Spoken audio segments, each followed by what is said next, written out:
নমস্কার, আজকে বানাবো আমি কাচকি মাছের চচ্চড়ি। আমি ধুয়ে পরিষ্কার করে জল ঝরিয়ে নিয়েছি। ওপর থেকে দুটো আলু আমি কুচি করে রেখেছিলাম, সেটা এভাবে একটু ছড়িয়ে ছড়িয়ে দিলাম, মাখতে সুবিধা হবে। আমি দুটো পেঁয়াজও স্লাইস করে কেটেছিলাম, সেটা ওইভাবে একটু খুলে এভাবে দিলাম। কয়েক টুকরো রসুন দেবো কুচি, আর আদা হাফ ইঞ্চি কুচি দিয়ে দেবো এর মধ্যে। দিয়ে কাঁচা লঙ্কা ধনেপাতা দেবো, কাঁচা লঙ্কাটা বীজ ফেলে একটু চিড়ে দেবো। এই যে ধনেপাতা কুচি দিয়ে দিলাম।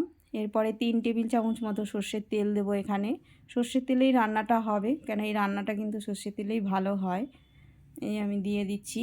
এবার দিলাম ধনের গুঁড়ো, জিরের গুঁড়ো, লঙ্কার গুঁড়ো, হলুদ গুঁড়ো, আর দেবো স্বাদ মতো নুন। এই যে স্বাদ মতো নুন আমি দিয়ে দিলাম। এবার হালকা হাতে একটু মেখে নেব, বেশি চটকে চটকে মাখা যাবে না, মাছ কিন্তু খুব নরম, সেজন্য হালকাভাবে এইভাবে মেখে নিতে হবে। এই যে আমি মেখে নিলাম। এবার 10 মিনিট রেস্টে রেখে দেব। তারপরে কড়াইতে 2 টেবিল চামচ মতো সর্ষের তেল, 5 ফোড়ন আর শুকনো লঙ্কা দিয়ে দিলাম। তারপরে এবার মাছগুলোকে একটু ছড়িয়ে কড়াইয়ের মধ্যে এভাবে একটু দিতে হবে, আর লো ফ্লেমে একটু 2 মিনিট হলে একটু উল্টে দিতে হবে। এইভাবে 2 থেকে 3 বার একটু উল্টে পাল্টে রান্নাটা করতে হবে। চচ্চড়ি সেহেতু তো এটার মধ্যে গ্রেভি হবে না, শুকনো শুকনো ঝরঝরে একটু চচ্চড় করে আওয়াজ হবে কড়াইতে, তবেই চচ্চড়ি হয়।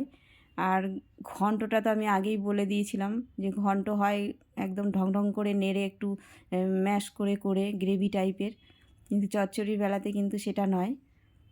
এই যে চচ্চড়ি কিন্তু আমার রেডি হয়ে গেছে, শুকনো শুকনো একদম ঝরঝরে, দারুণ হয়েছে, দারুণ টেস্ট। বাড়িতে অবশ্যই একদিন বানিয়ে খাবেন আর আমাকে জানাবেন কেমন হয়েছে।